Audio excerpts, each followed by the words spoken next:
Welcome back, one and all. Thank you so much for joining us for another video.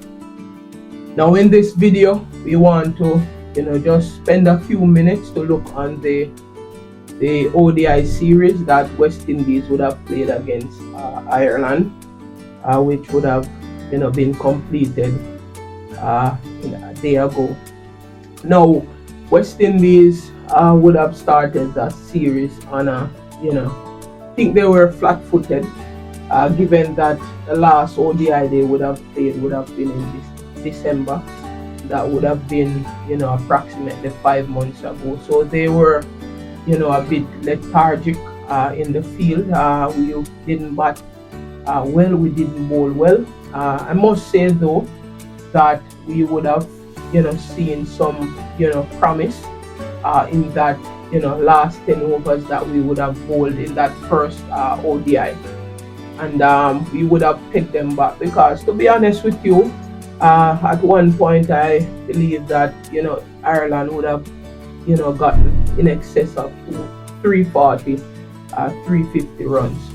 Right, so we would have picked them back really well in that game, but we did not, bat well. And I really did not, even though we wanted to win the series 3-0, but I know they would have bounced back well because we have been playing some really good cricket over the past year in terms of ODI matches. As you know, we would have, won some series here at home, right? And it's just, even though we had some, question marks, surrounding, us playing from, away from home, but we would have expected to beat Ireland team, in their own conditions. Because, last year we would have lost that series 2-1 in Sri Lanka.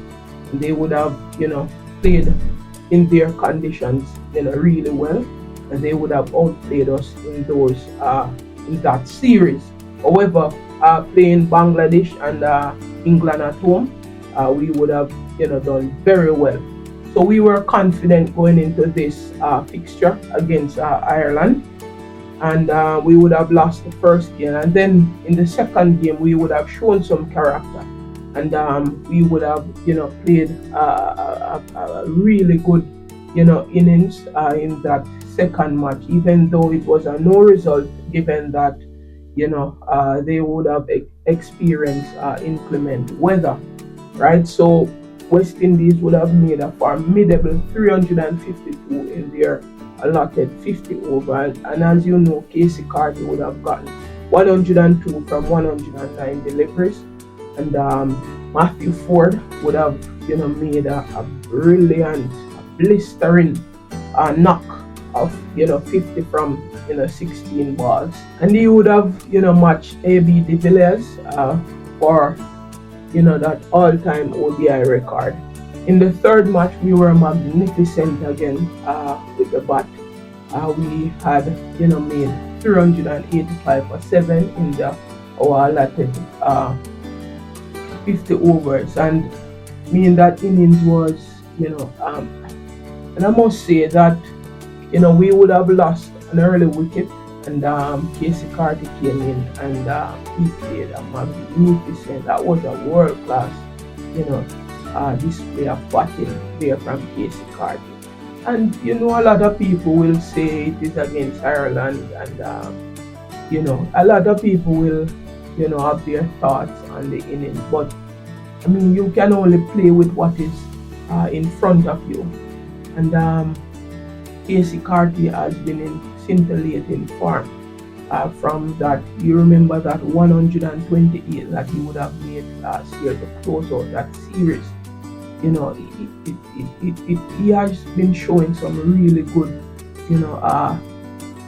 display of batting, and I hope that he will continue on this trajectory going into the England series. It will be a very tough series, playing England in their conditions, but I hope that that form that Casey Carty is in, he will continue, and he would have made 170 from 142 deliveries, And he would have gotten support from Captain Shea Hope with 75 from 75 deliveries. And also he would have gotten support from Justin Graves, a blistering half century from Justin Graves, right? And I mean, that innings by Casey Carty was just pure class, to be honest with you. And I'm seeing some really good, display of batting from Casey Carty. His temperament, if you notice, he constantly at the non-striker's end, he constantly rears his shots. So you see that he has, his mind clear in terms of what he wants to do. He has clear, plans in terms of his matchups. If you notice, he take on only certain bowlers he take on, and he was just magnificent, right? And as I said, a lot of people will say it's against Ireland, but you have to. Chris Gayle made 215 against Zimbabwe. So what is the point?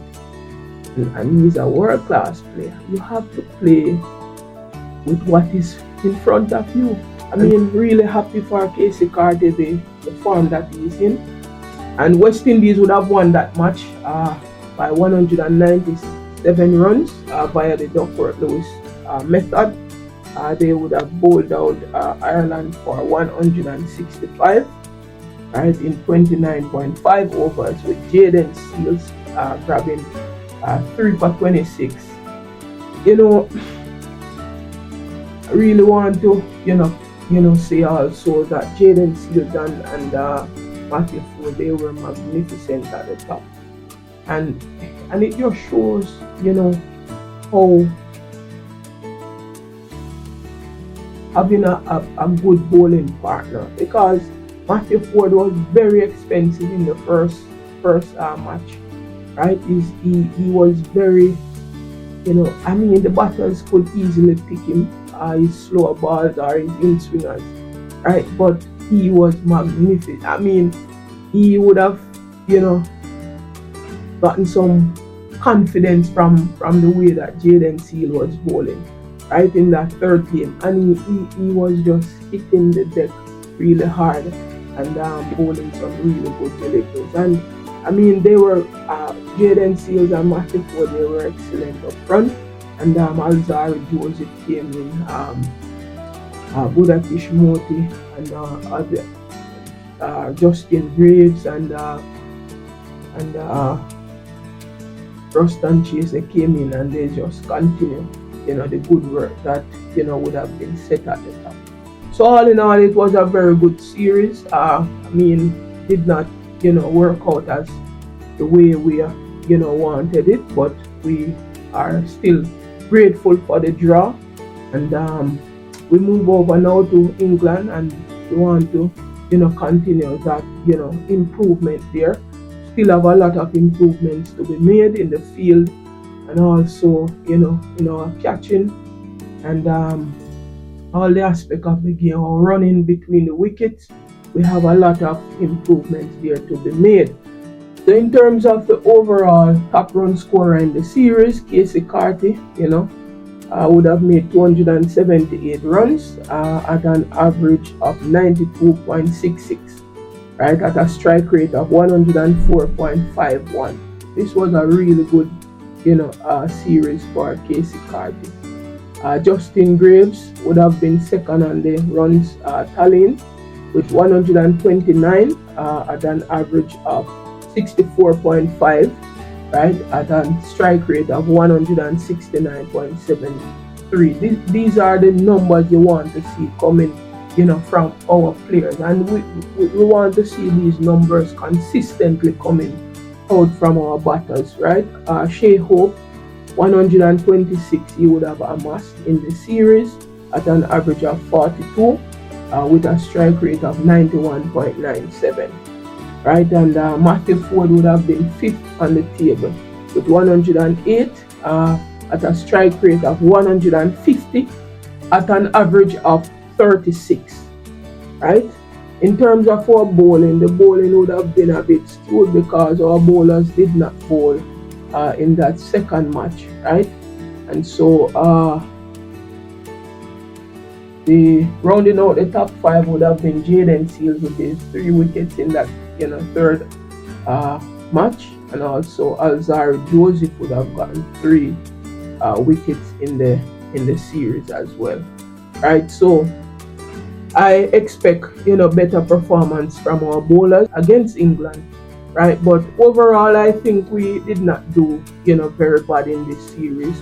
The expectation was to win the series 3-0, but that's the game of cricket. We would have been affected by inclement weather and so forth. So that's how it is. But I would have seen some good performance overall, and we would have seen improvements, game by game, which is a good thing, right? So I expect us to be, much better as we play against England. Thank you so much for watching this video.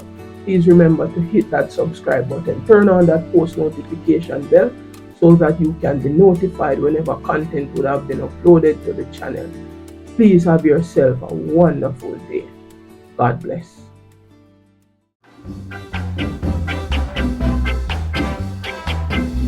Belo, belo, belo, belo.